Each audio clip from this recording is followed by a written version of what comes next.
बिस्मिल्लाहिर्रहमानिर्रहीम। नाज़रीन, मैं हूँ आपको काज़ी मोहम्मद रशीद और आप देखते हैं भाई साहब को। जनाब, ये बताएं, क्या पठान खान ने उर्दू में भी कोई काफ़ी गाई है?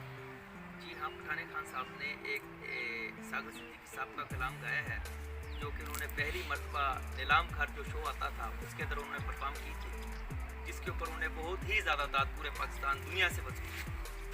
वो कौन सी थी काफ़ी? ए दोस्त ज़रा और करीबे रगे जा। नायाब गज़ल जो पठान खान साहब ने उर्दू में गाई है, ज़्यादातर तो आपने उनकी सराय की सुनी है, आज शहजाद भाई की आवाज़ में सुनेंगे। ए दोस्त ज़रा और